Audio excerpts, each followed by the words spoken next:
So welcome to my YouTube channel. That's what we call The Good Life. Today I'm going to be showing you how I use my dehydrator. Now if you've not already subscribed to my channel, if you could please do so, because I'll give you lots of hints and tips all throughout the year from my allotment, my home garden, and from time to time my home kitchen. Now lots and lots of people have been sending me messages about how they've got gluts of fruit and vegetables. Now one of the ways I deal with those gluts is I've got a dehydrator.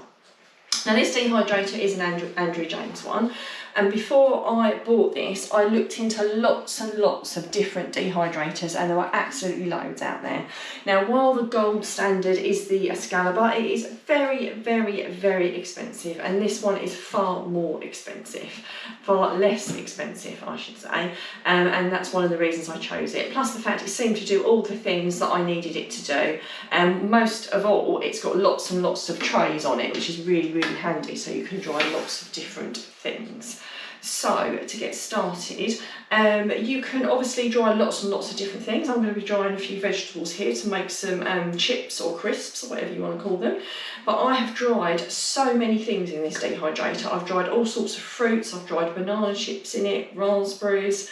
I've had chilies in there, I've had herbs in here, I've dried so many things in there. I've even dried orange and lemon segments and lime segments to use for decorations to hang up at Christmas. So it's really quite a useful thing. I've used it for far more things than I thought I would when I first got it. I mainly just bought it for chilies, if I'm honest, and from there I've just done lots and lots of other things. So I'm going to just roughly run through how this works so you can get a little bit of an idea.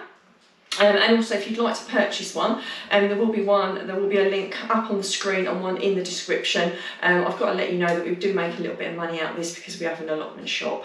So let's get started and start making some chips. So today I'm going to be having a go at doing some courgette chips, some kale chips, and also some beetroot chips. What I will say is the times that it takes for it to dry do vary, all depending on what you're putting in it. So things like herbs will dry a lot quicker, whereas thicker things and things that have more moisture in them will take an awful lot longer to dry. So you just have to kind of play it by ear and keep checking it.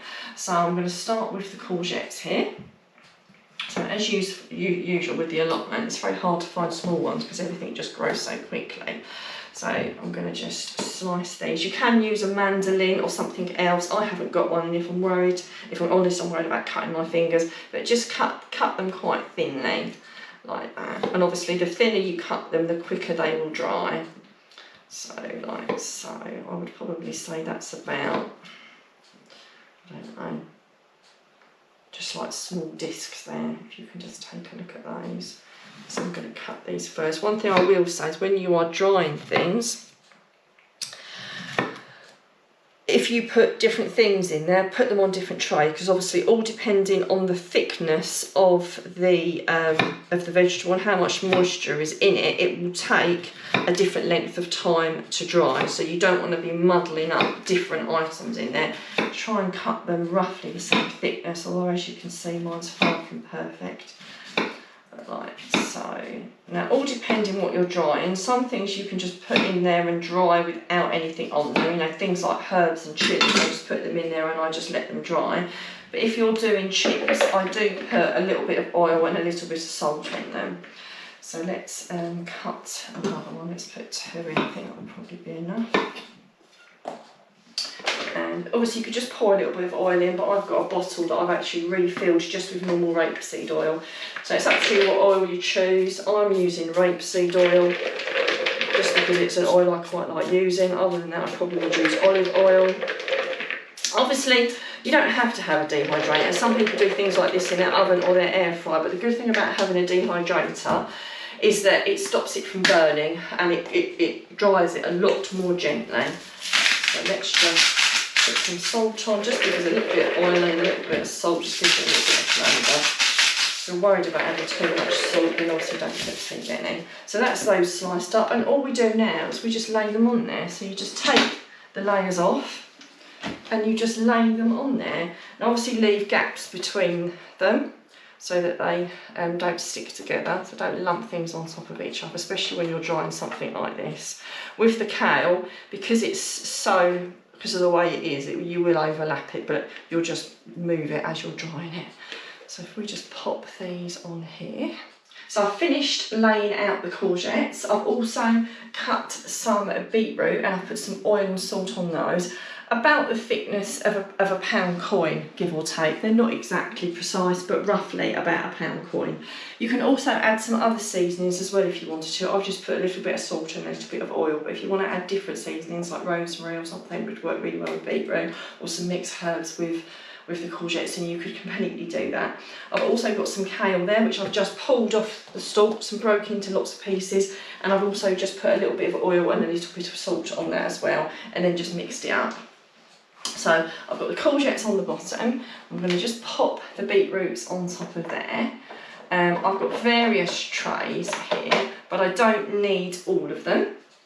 So I'm going to just use 3 of them. So if we just pop this one on top here, like so. And you can also change them around as well. So if you want them closer together or further apart, if you just move them around, that makes them closer together. So it's up to you what you do. Particularly good for stacking, having it closer together. I quite like having a little bit more of a gap because it gets a bit more air around it, but it's completely up to you. And especially if you're putting something like kale, which will bunch up quite a lot when we put the lid on, so it's really handy to have it twisted around the other way.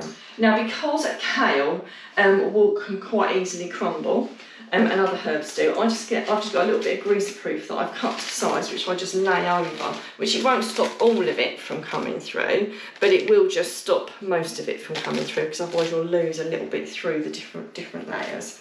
So I'll pop that on there, and what I'll do now, I'll just get my gloves on, is I'll just pop the kale on.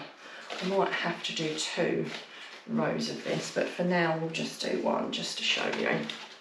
Now, whereas normally I say don't overlap, with something like kale, because it shrinks down so much, you will need to overlap it to start it off, but as it dries, you can just move it around a little bit on the shelf as it dries.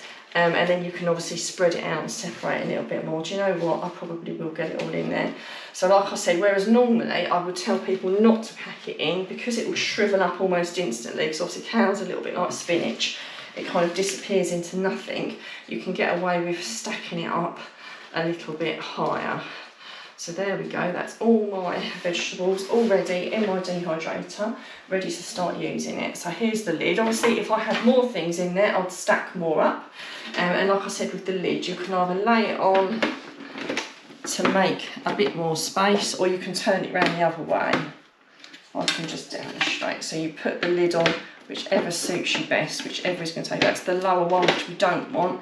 We do want the higher one, so we will leave it like that. And all we need to do now is just switch it on. So it's really easy to use, which is exactly perfect for me. So there's a simple on and off button here where you just turn it on, and when you want to turn it off, you just press down firmly and it will turn off again. You got the temperature, so the maximum temperature is 70, so you can go through the different temperatures just by pressing the button, and it will just go through the cycle of the different temperatures like so. I quite often just keep it on 70 unless I'm drying something really delicate, and with the time it automatically sets it to 12 hours, but again you can go through the sequence, and when it gets through the end of the sequence it will then start from 12 again.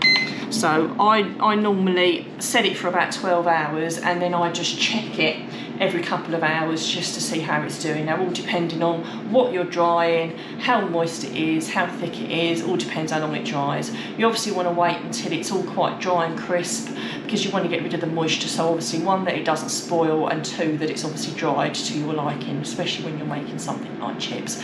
Now, I do hope you've enjoyed this video. Like I said, if you'd like to purchase one of these, there's a link up on the screen, and there's also one in the description.